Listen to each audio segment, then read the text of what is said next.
Good morning children. मैं तरुणा चौधरी, आपकी हिंदी की टीचर, आज आपको क्लास 8 का हिंदी 1 का लेसन 2 पढ़ाने जा रही हूँ। पाठ का नाम है वर्ण विचार। इस पाठ में हम वर्णों के बारे में, वर्णमाला के बारे में, स्वरों के बारे में, व्यंजन और संयुक्त व्यंजन के बारे में विस्तार से पढ़ेंगे। तो आइए पढ़ते हैं पाठ। वर्ण विचार बच्चों, भाषा मन के भावों और विचारों को प्रकट करने का एक साधन है। भाषा वाक्यों के उचित संयोजन से बनती है।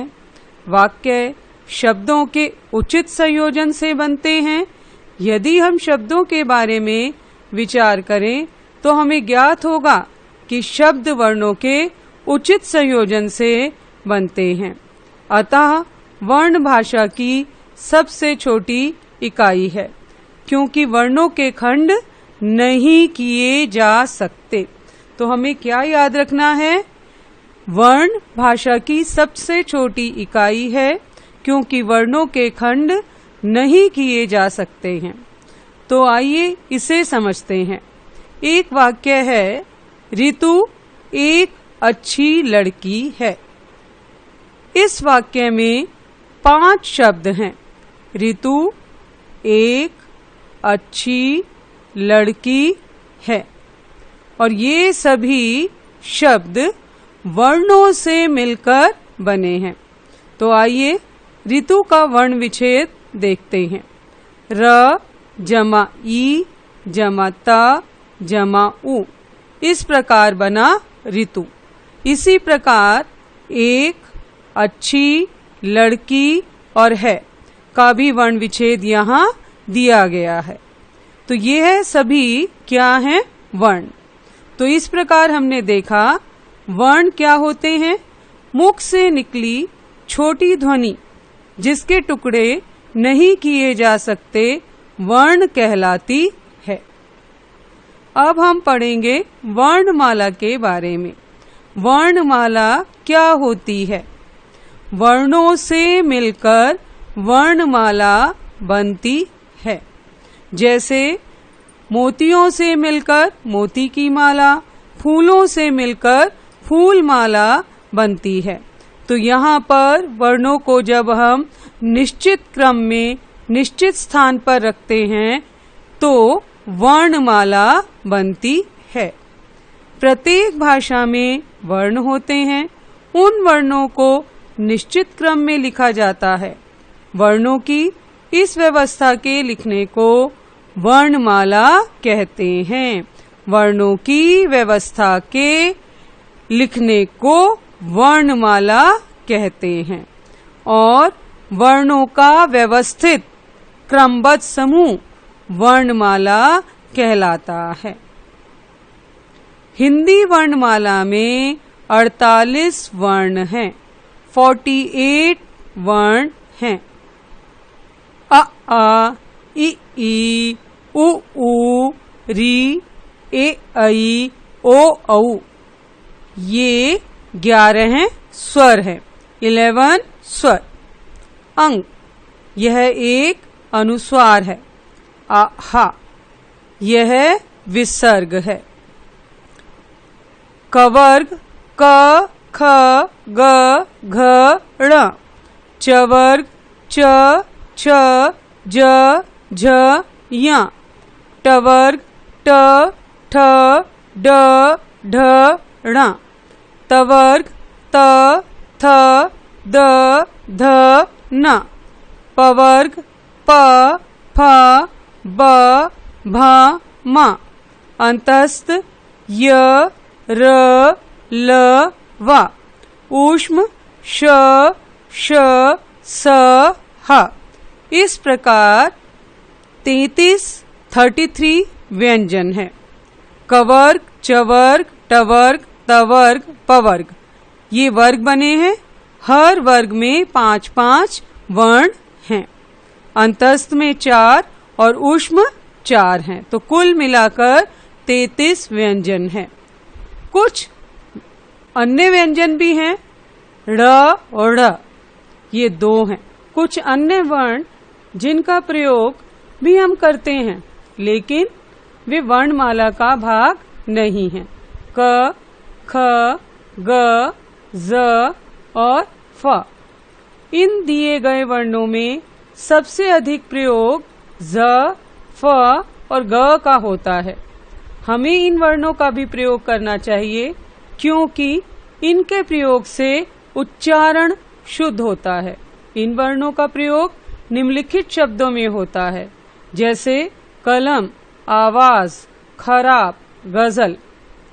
अ का प्रयोग हिंदी भाषा में कुछ अंग्रेजी शब्दों का प्रयोग करने के लिए होता है, इसलिए अ को स्वीकार किया गया है। तो इससे कौन से वर्ण बनते हैं? Toffee, copy, college. अब हम पढ़ेंगे स्वरों के बारे में। स्वर क्या होते हैं? जिन वर्णों का उच्चारण करते समय मुंह से वायु बिना रुके बाहर निकलती है, उन्हें स्वर कहते हैं। स्वरों का उच्चारण स्वतंत्र रूप से होता है। उनके उच्चारण में किसी की सहायता नहीं लेनी पड़ती। हिंदी में 11 स्वर हैं। अ, आ, इ, ई, उ, ऊ, री, ए, ऐ, ओ, औ। और स्वरों के 3 भेद हैं। पहला हरिस्व स्वर, दूसरा दीर्घ स्वर, तीसरा प्लुत स्वर। पहला हरिस्व स्वर। जिन स्वरों का उच्चारण करते समय कम समय लगता है, अर्थात एक मात्रा का समय लगता है, उन्हें हरिस्व स्वर कहते हैं। जैसे अ, इ, उ, री। दूसरा दीर्घ स्वर। जिन स्वरों का उच्चारण करते समय अधिक समय लगता है, अर्थात 2 मात्राओं का समय लगता है, उन्हें दीर्घ स्वर कहते हैं। जैसे आ, ई, उ, ए, ऐ, ओ, औ। अब तीसरा स्वर है प्लुत स्वर।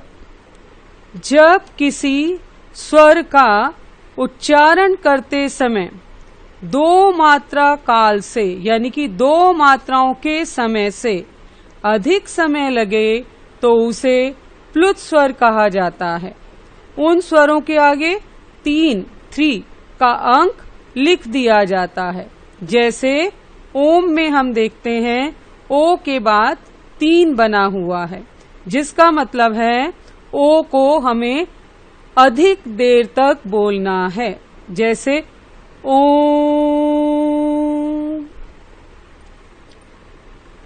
अब हम देखेंगे स्वरों के मात्रा चिन्ह। स्वरों के मात्रा चिन्ह कैसे बनते हैं, ये देखते हैं। अ स्वर के अतिरिक्त अन्य स्वरों का मेल जब व्यंजन से होता है, तो केवल उनकी मात्राओं का ही प्रयोग किया जाता है। नीचे दी गई तालिका में मात्राओं के प्रयोग के बारे में बताया गया है। आ मात्रा रहित। अब आप सोचेंगे आ मात्रा रहित क्यों है? यह ध्यान देने योग्य बात है कि व्यंजन स्वरों की सहायता से बोले जाते हैं। उनको मात्रा के बिना लिखा जाता है, लेकिन बोला नहीं जाता। जैसे हम क बोलते हैं, तो उसमें स्वाभाविक रूप से अ जुड़ा होता है। अरहित दिखाने के लिए उसमें हलंत का चिन्ह लगा दिया जाता है। जैसे अ मात्रा रहित। म में से अ निकला तो हलंत लगा, फिर अ जमा द जमा अ जमा न जमा आ मदन। तो इस प्रकार हमने देखा अ का कोई भी चिन्ह नहीं होता कोई भी मात्रा नहीं होती। बड़े आ के लिए एक डंडा होता है, जैसे क जमा अ, मा जमा आ, काम। छोटी ई का चिन्ह आप जानते हैं मात्रा का। बड़ी ई की मात्रा का चिन्ह आप जानते ही हैं। अब देखेंगे उ, छोटा उ, बड़ा उ, री, ए, आई, ओ, औ। इन सब चिन्हों से आप भली भांति परिचित हैं। कक्षा 1 से ही यह सब प्रारंभ हो जाता है। अन्य व्यंजनों के साथ भी मात्राओं का प्रयोग इसी प्रकार किया जाता है। तो कैसे किया जाता है वह उदाहरण द्वारा समझाया गया है। 2 मैं पढ़कर सुनाती हूँ। क, का, की, कु, क्री, के, कई, कौ, कौ, च, ची, चू, श्री, चे, चई, चो, चौ। इसी तरह ट, त, प वर्णों में उदाहरण के लिए आपको सभी मात्राओं को लगाकर दिखाया गया है। इससे आप भली भांति परिचित हैं। अब वर्ण के एक अन्य प्रकार को हम देखेंगे। इसका नाम है अयोगवह। अंग और आह अयोगवह वर्ण होते हैं। इनका उच्चारण स्वरों और व्यंजनों से भिन्न होता है, इसलिए इन्हें अयोगवह कहते हैं। ये न स्वरों के जैसे हैं न व्यंजन के जैसे, अलग ही हैं, इसीलिए इन्हें अयोगवह कहा जाता है।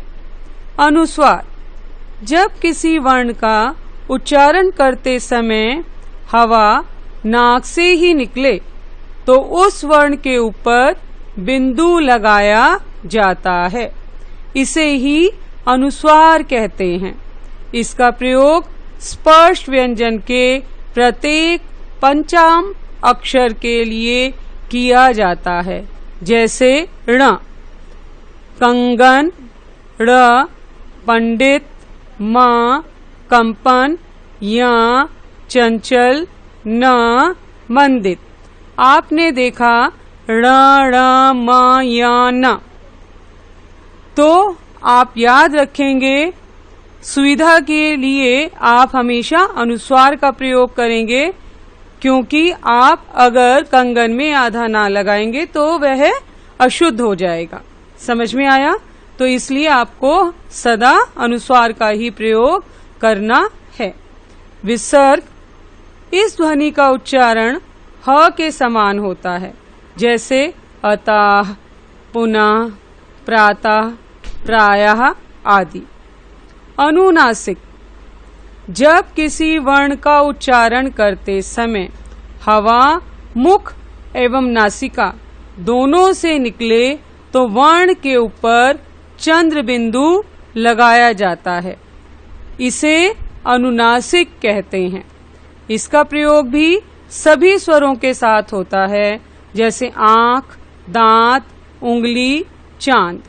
तो अब अनुस्वार और अनुनासिक में क्या अंतर है? जो अनुस्वार होता है उसमें आधे न की आवाज आती है, और जो अनुनासिक होता है उसमें आधे न से भी कम न की आवाज आती है। इसके लिए मैं 2 शब्दों को लूंगी, जिससे आपको यह अंतर स्पष्ट हो जाएगा। हंस और हंस, हंसना और हंस, दोनों में अंतर स्पष्ट हो गया। हंस में आया अनुस्वार और हंसना में आया अनुनासिक। अब वर्ण और उनके उच्चारण स्थान। कंठ, कंठ से बोले जाने वाले कंठे अ, आ, क, ख, ग, घ, ड़, विसर्ग। तालु, तालव्य, ई, च, छ, ज, झ, य, य, श। तो कंठ में आपने देखा कि उसका उच्चारण गले से हो रहा है, तालु वाले का तालु से हो रहा है। मूर्धा, जो हमारे तालु के ऊपर चिकना चिकना भाग होता है वह कहलाता है मूर्धन्य। जब हम इनका उच्चारण करेंगे तो हमारी जिह्वा वहां टकराएगी। री, ट, ठ, ड, ढ, ण, र, श। अब हम देखेंगे ओठ। ओठ यानी कि ओष्ठ। इनके उच्चारण के समय हमारी जो है ओठों का प्रयोग होगा। उ, प, फ, ब, भ, म। कंठ और तालु, ये गले और तालु दोनों से मिलकर इनका उच्चारण होता है। ए, ऐ। कंठोष्ठ ये गले और होठों दोनों से मिलकर होता है, कंठोष्ठ है। ओ, औ। अब दांत और होठ इन दोनों से मिलकर दंतोष्ठ है। व। नासिका, नासिक्य। इनका उच्चारण नाक से किया जाता है। ड़, त्र, ण, न, म। अनुनासिका, अनुनासिक, अ। जिन वर्णों का उच्चारण करते समय हवा कंठ से निकलकर मुंह से बाहर आती है उन्हें व्यंजन कहते हैं। क्या होता है इसमें? हवा कंठ से निकलकर मुंह से बाहर निकलती है, तो इसमें टकरा कर हवा निकलती है, इसीलिए इसे व्यंजन कहते हैं। हिंदी में 35 व्यंजन है। अब हम देखेंगे व्यंजन के भेद। व्यंजन के 3 भेद हैं: स्पर्श व्यंजन, अंतस्थ व्यंजन और ऊष्म व्यंजन। पहला, स्पर्श व्यंजन। स्पर्श का मतलब है छूना। तो इन व्यंजनों के उच्चारण के समय वायु मुख के किसी न किसी भाग को स्पर्श करती हुई, छूती हुई निकलती है, इसलिए इन्हें स्पर्श व्यंजन कहा जाता है। हिंदी एक वैज्ञानिक साइंटिफिक लैंग्वेज है, तो यहाँ पर हर वर्ग में 5-5 वर्ण रखे गए हैं। उनका एक विशेष कारण है कि जब उनका उच्चारण करते हैं तो मुंह से निकलने वाली हवा एक विशेष भाग को स्पर्श करते हुए, छूते हुए निकलती है।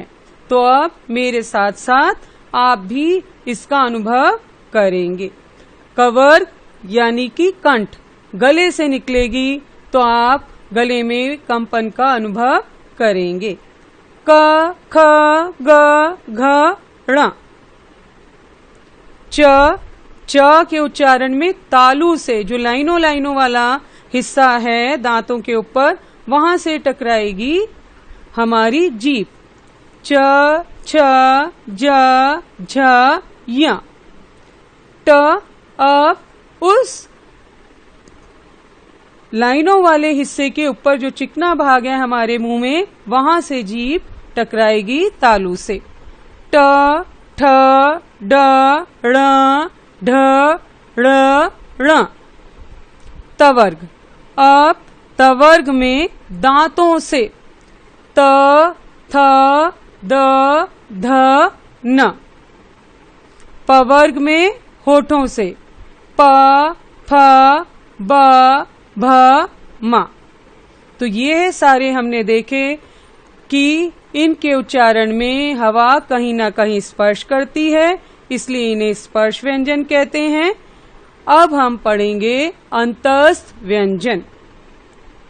जिन व्यंजनों का उच्चारण स्वरों तथा व्यंजनों के मध्य होता है, बीच में होता है, उन्हें अंतस्थ व्यंजन कहते हैं। न स्वर है न व्यंजन, उनके बीच में। तो ये 4 हैं: य, र, ल, व। तीसरा ऊष्म। ऊष्म मतलब गर्मी। तो इनके उच्चारण में हमारे मुंह से गर्म हवा निकलेगी, और ये भी 4 हैं: श, श, स, ह। मुंह के आगे हाथ रखकर हम इसको अनुभव कर सकते हैं। प्रयोग में आने वाले अन्य व्यंजन, पहला है संयुक्त व्यंजन। संयुक्त व्यंजन ऐसे व्यंजन होते हैं जो दो व्यंजनों के मेल से बने हैं। कैसे? दो व्यंजनों के मेल से, उनके बीच में स्वर नहीं आता, दो व्यंजन मिल जाते हैं। जैसे क जमा श, क्ष, क्षति, रक्षक। ज और या, ज्य, सर्वज्ञ और ज्ञानी। श जमा र, श्र, श्रमिक और श्रम। त जमा र, त्र, पात्र और चित्र। संयुक्ताक्षर जब एक स्वर रहित व्यंजन अन्य स्वर रहित सहित व्यंजन से मिलता है तब वह संयुक्ताक्षर होता है। पहले वाला तो हो गया स्वर के बिना, दूसरा स्वर के साथ, तो बन गया संयुक्ताक्षर। जैसे ज और व, ज्व, ज्वाला और ज्वार। प और या, प्यासा और प्यार। द्वित्व व्यंजन, दो समान व्यंजनों का मेल द्वित्व कहलाता है। संयुक्त व्यंजन में दो अलग अलग व्यंजन होते हैं, इसमें दो समान व्यंजन होते हैं, तो वो क्या कहलाते हैं? द्वित्व व्यंजन। द्वित्व व्यंजन कौन से हैं? जो समान व्यंजन, जैसे क, क, पक्का, ज, ज, सज्जा, ट, ठ, ठ, ठ, लट्ठा, त, त, पत्ता। ऐसे ही अन्य हैं अन्न, गफ्फार, चम्मच, अव्वल, बच्चा, लट्टू, गुड्डा, कद्दू, पप्पू, मुरब्बा, लल्लू, चुग्गा। इसमें हमने देखा दो समान व्यंजन आए हैं जिनसे शब्द बना है। अब व्यंजनों का वर्गीकरण। व्यंजनों का वर्गीकरण कैसे होता है? दो प्रकार से। एक हमारे सांस लेने से, एक हमारे गले में जो कंपन होती है वाइब्रेशन के अनुसार। पहला श्वास, प्राण की मात्रा हमारे सांस लेने पर निर्भर है। कम सांस लेते हैं अल्प प्राण, ज्यादा लेते हैं महाप्राण। स्वर तंत्री, हमारे कम कंपन होगा तो अघोष, ज्यादा होगा तो सघोष। तो पहला पढ़ेंगे हम अल्प प्राण। इन वर्णों का उच्चारण करते समय वायु मुंह से कम और कमजोर होकर निकलती है, इन्हें अल्प प्राण व्यंजन कहते हैं। जैसे क, ग, ड़, च, ज, य, ट, ठ, ण, त, द, न। प, ब, म, य, र, ल, व। महाप्राण। इन वर्णों के उच्चारण के समय वायु मुंह से अधिक मात्रा में और अधिक वेग से निकलती है, बहुत तेजी से निकलती है, उन्हें महाप्राण व्यंजन कहते हैं। जैसे ख, घ, छ, झ, ट, ठ, थ, ध, फ, भ, श, श, स। अब दूसरा अघोष। इन ध्वनियों के उच्चारण में स्वर तंत्रियों में कंपन नहीं होता, बिल्कुल भी वाइब्रेशन नहीं होता। क, क, ख, ख, छ, छ, ट, ठ, प, फ, श, श, ह अघोष हैं।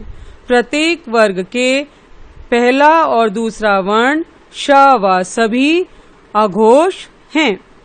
सघोष। इन ध्वनियों के उच्चारण में स्वर तंत्रियों में कंपन होता है।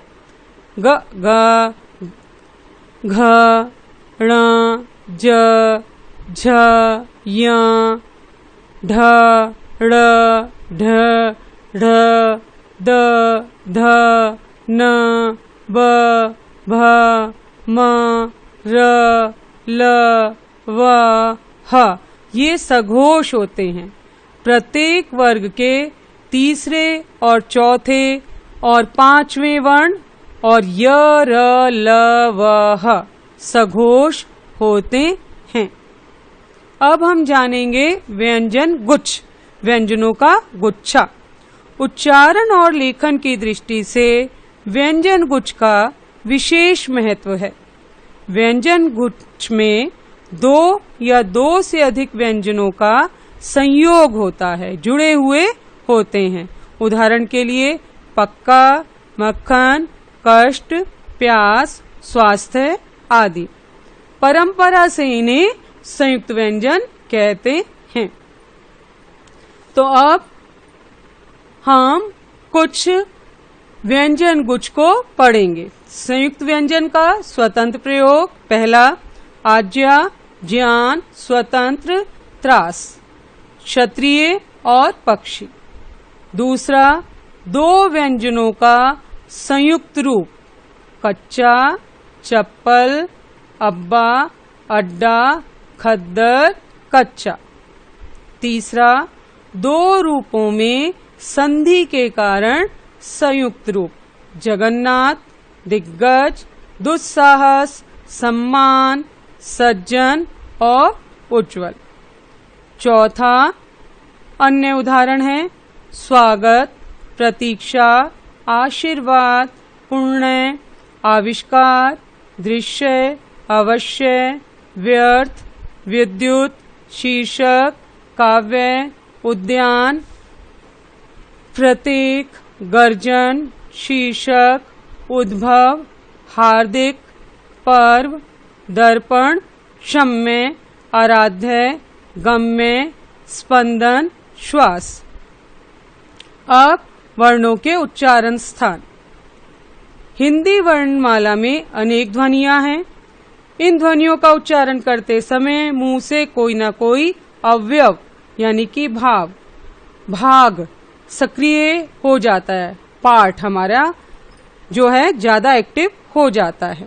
ध्वनियों का उच्चारण करते समय फेफड़ों से निकलने वाली वायु श्वास नली से होती हुई मुख से बाहर आती है। इस क्रिया में सक्रिय होने वाले अवयव हैं जिह्वा, स्वर तंत्र, तालु, मूर्धा, दांत, ओष्ठ, जिनके बारे में मैंने अभी बताया है। जिस ध्वनि अथवा वर्ण के उच्चारण में जो अवयव सक्रिय होता है उसी के अनुसार वर्ण का नाम रख दिया जाता है।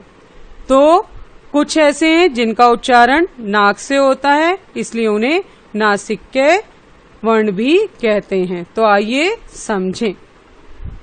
उच्चारण स्थान के आधार पर देखेंगे क्रम, स्वर, मूल व्यंजन, व्यंजन, अन्य व्यंजन, उच्चारण का स्थान, उच्चारण के स्थान का नाम। पहला, आ, क, ख, ग, घ, ण। ह विसर्ग, कंठ और कंठ है। दूसरा, ई, च, छ, ज, झ, य, श, तालु और तालव्य। तीसरा, री, ट, ठ, ढ, ण, र, श, ढ़, ढ़, मूर्धा और मूर्धन्य।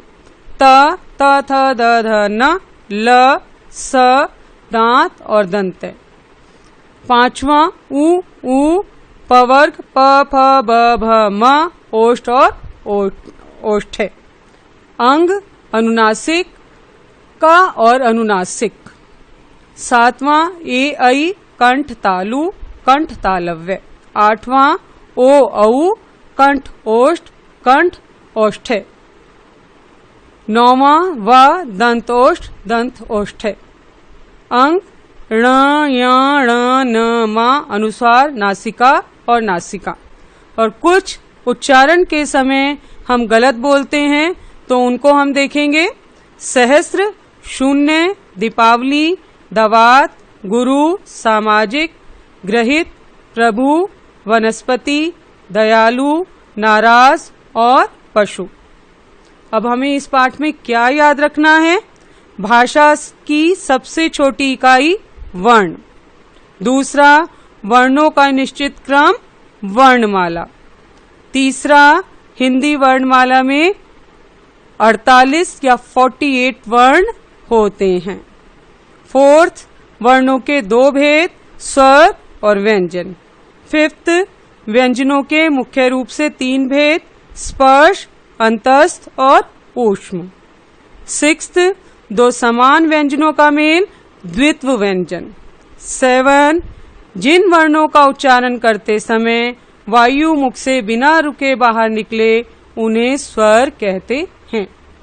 तो अब यह अभ्यास आपको कॉपी में करना है। पहला प्रश्न, वर्ण किसे कहते हैं? ख, वर्णमाला क्या होती है? ग, वर्ण के कितने भेद होते हैं? घ, स्वर की परिभाषा लिखिए, स्वर के कितने भेद होते हैं? ड़, व्यंजन कितने प्रकार के होते हैं? च, संयुक्त और द्वित व्यंजनों के 5-5 उदाहरण दो। छ, अयोगवाहक किसे कहते हैं? जा, अल्प प्राण और महाप्राण व्यंजनों में क्या अंतर है? झ, अघोष और सघोष का उदाहरण दीजिए। दूसरा, 2-2 शब्द बनाने हैं इनसे, ज व, ज य, च छ, त य। तीसरा, सही विकल्प पर सही का चिन्ह लगाना है। ठीक है, तो इसमें से ये देख लेंगे, केवल प्रश्न लिखकर हमें सही उत्तर को ही लिखना है। चौथा, वर्णों के उच्चारण स्थान लिखने हैं। 5वां, वर्णों को अलग अलग करके वर्ण विच्छेद करके लिखना है। इस प्रकार यह अभ्यास आपको स्वयं करना है या किसी की सहायता ले सकते हैं। सभी प्रश्नों के उत्तर पाठ में दिए गए हैं। कुछ कठिनाई होगी तो वह हम कक्षा में या व्हाट्सएप पर आप मुझसे पूछ सकते हैं।